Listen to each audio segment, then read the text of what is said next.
Okay, Anita again with some more of the Cabernet Sauvignons. I chose this one as a do not buy. This one had a beautiful buffalo, American bison, on the label, but it said bourbon barrel aged. No, you do not want to age a great red wine in bourbon oak barrels. What happens with any oak barrel, whether it's a wine barrel, a sherry barrel, or a bourbon barrel? The wine, the bourbon, the sherry soaks in the wood, in the oak, and that gets too much of this bourbon flavor in the Cabernet Sauvignon. Sorry, I don't recommend it. Also, these are a little bit of these, what do you call them? New buzzwords like bourbon aged Cabernet. No, don't. Also, no orange wine. I'm sorry, I don't like them. They're kind of half oxidized is what they taste like. What does oxidation taste like?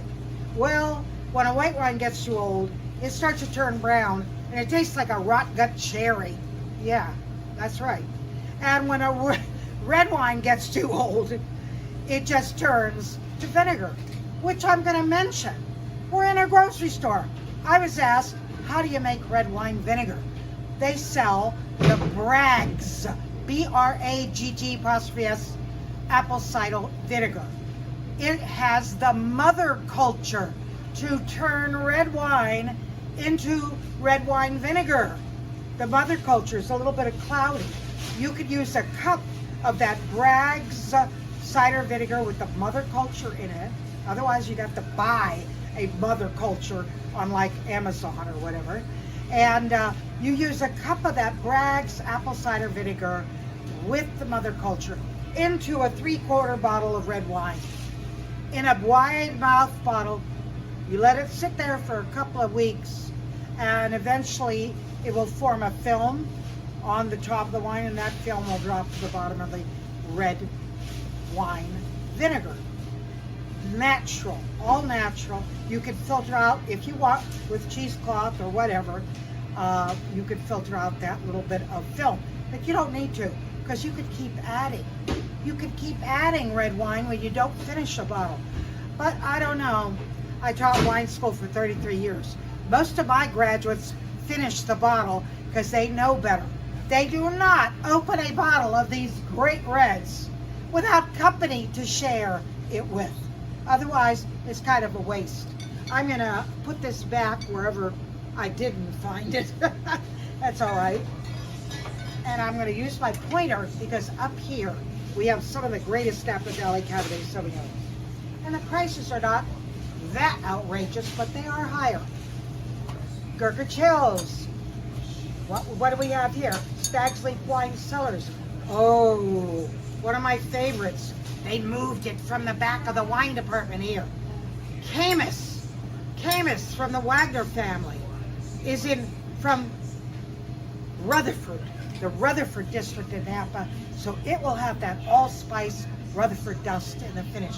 Look at the price, $81.99. Say $82. They put a little alarm on the front, the bottle in front, but we moved it back. Joseph Phelps, another great one. Oh, the first Merlot that I came to. Remember the 5 red Bordeaux grapes? Cabernet Sauvignon, Merlot, Cabernet Franc, Petit Verdot, and Malbec. Malbec in its greatest signature wine in Argentina, excuse me.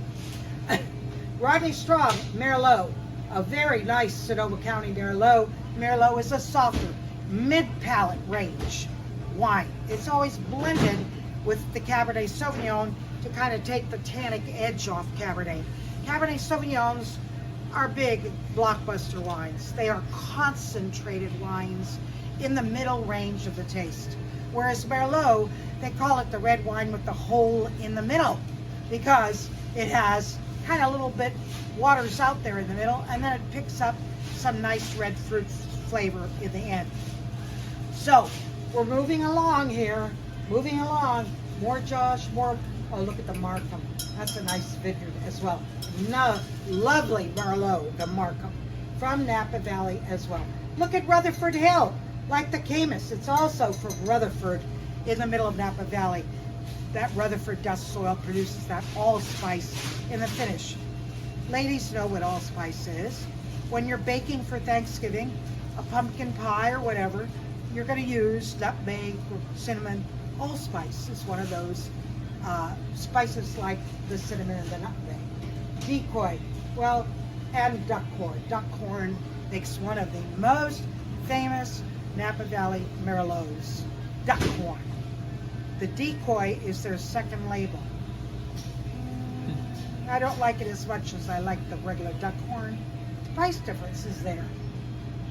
$19.99 for the decoys, $26.99 for their better, and then $51.99 for the real duck corn. Okay. I don't want you to spend more than you can afford. Nowadays, even shopping in the grocery store, before I go home today, I have to pick up a few items like bread and milk and whatever, but also all the great foods. Cheeses. There's a cheese I found in their cheese department. Who would believe it? It's called Ray Paneer. It is the most famous Dutch Gouda.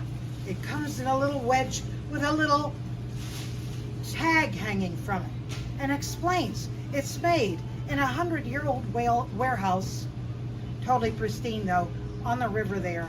And these Dutch Gouda cheese are so intense. That's why they sell them in little wedges. Woo, if you ever want a really intense Dutch Gouda, it's so famous, they rate it like a cognac, VSOP, very special old product, or an XO, which is the highest type of cognac. Same thing with this type of Ray Paneer Dutch Gouda cheese. If you don't want to get the higher order Dutch Gouda, whether it's in a bar, a slice, a wedge, or whatever, is a really kind of, again, a mid-palate cheese you can have with many of these Merlots. Why not? Okay, more to come. This is all going to be edited together, so don't worry about it. But we're in the store, and we're going to work our way through, and we're going to end up with seasonal wines because this is spring. Yeah, I mentioned Kentucky Derby was May 4th, 2024, and spring, we're going into summer. So the latest surveys show, always the wine buyers tell me, that more people drink the whites and unusual whites for grilling foods, as well as some of the great reds during the summer. All right, move along now.